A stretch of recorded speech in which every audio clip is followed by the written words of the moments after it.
Who else among you thinks this world has gone completely mad? I mean, totally insane. Without any limitations at all. This country and the towns and cities, they're just completely mad.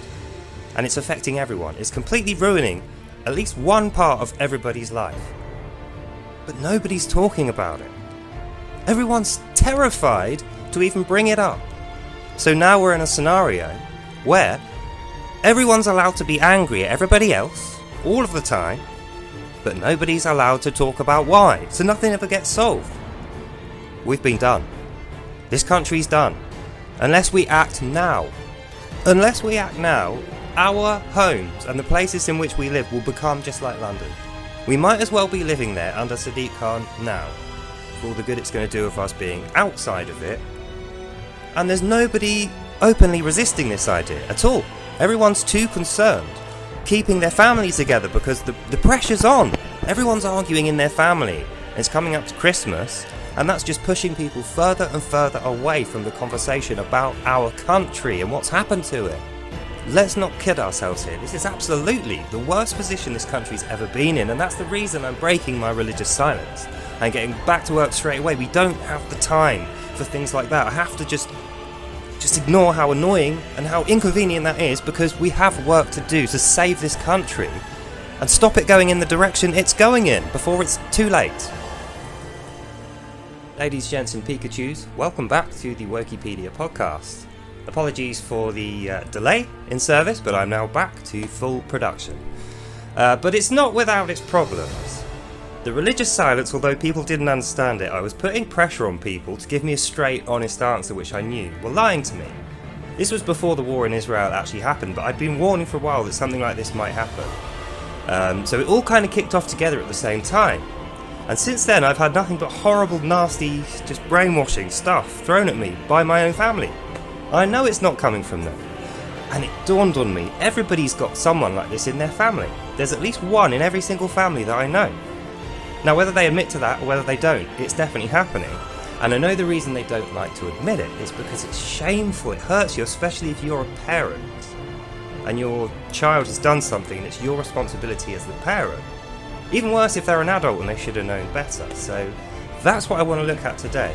First, we're going to look at the reasons how we got here. Why did we get here? And then we're going to look at what we can do going forward to help ourselves get out of this scenario. You know, we can't just surrender the whole country. I know things are looking bad. They definitely are. We've never been in a situation as dire as this in the past. And our numbers are depleted. Let's get that straight. Put that on the table straight away. The amount of people like myself and you, if you're watching this, who are actually attached to this idea of freedom of speech and democracy and personal sovereignty, you know, rights for the individual equal to that of the king. That's what this country was founded and built for. Not historically, I don't know, I wasn't alive then, but I know since I was a thing, since the day I was born going forward, that's what Britain, and specifically England where I live, is supposed to be like. A free, democratic country where everyone can come here as long as they have some good thing to add, and they can happily live here. There's no systematic racism, or at least there wasn't. You know, I'm doubtful whether there is now. But it stands to reason. We can't just give up. We cannot just give up. Just because it looks bad, we don't know how bad it is. A lot of it might be propaganda. That's what I'm finding out with people who are upset with me and they refuse to have the conversation with me. It's like, hang on a minute, you've already had the conversation with me, is how this sounds. I don't know how that's happened, because I definitely haven't had that conversation with you. Maybe it's an AI generated video or something, God knows. But the dirty tricks campaign continues that I warned about months ago, and I am now a target of it.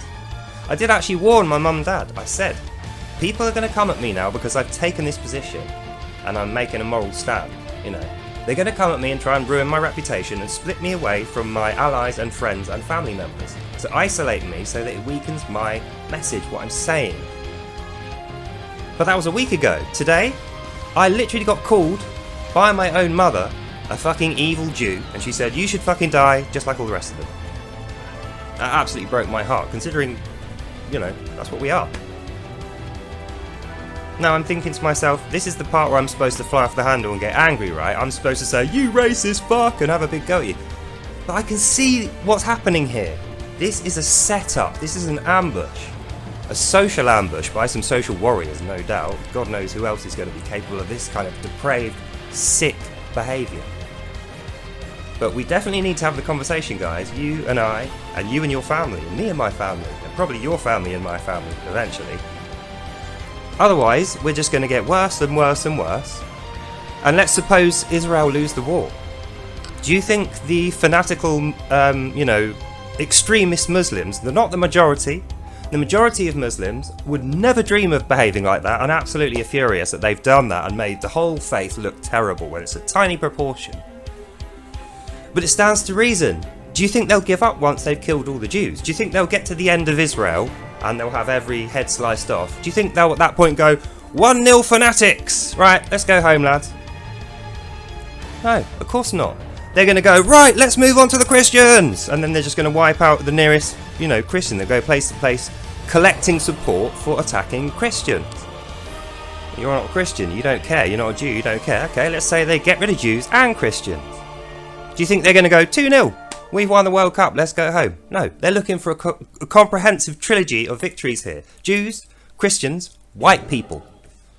They'll be coming for you if you're white. Make no mistake about that. They don't care really whether you're Jewish or Christian or atheist, or they don't care. The point is, you are not one of them. They see you as an animal, an inferior genetic creature which doesn't deserve to be alive. That's what their religion teaches, and it's not Islam.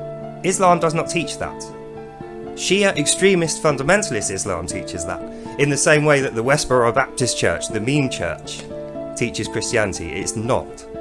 In the same way as I could put a sign on that said bank manager and go into a Barclays bank and sit down, it doesn't make me a bank manager. I can stick a tail on a chair. It doesn't make it a dog. It's still a chair with a tail attached. So that's the problem that we've got to solve. The brainwashing. But I don't even know how to go about it. We need to have this discussion, like I said. So yeah, anyone who's interested, really cares, really passionate about this country. I'm not talking about from a nationalist perspective. I'm not saying we're so great we need to impose ourselves on others. No, this is internal politicking. This is an internal scenario. We need to figure ourselves out and sort our own house out. Get our house in order. So how are we going to do that? Let's get the conversation going. Read my community posts, watch my other videos if you've got any idea, or if you want some idea about me and my beliefs. From the horse's mouth, it's all there recorded. So I'm going to go now. My neighbour's dog's barking, so that's usually a good time to go. Hope you enjoyed this and you really think about it. Like I say, if you're really passionate about yourself and your life here and your family and this country as a place in which to live that's peaceful and inviting for other people to come here legally, look me up. We are down, but we are not beaten. We lost the battle, but let's pick ourselves up and win the war, guys. All right, so let's do it. Get in touch with me and I'll speak to you then. Hope you enjoyed this and I'll see you next time. Bye. Absolutely can't believe that my own mother said to me, "You're an evil Jew, all evil Jews should die." Just really think that through. How can that happen? I love my mum dearly and she loves me, I know it.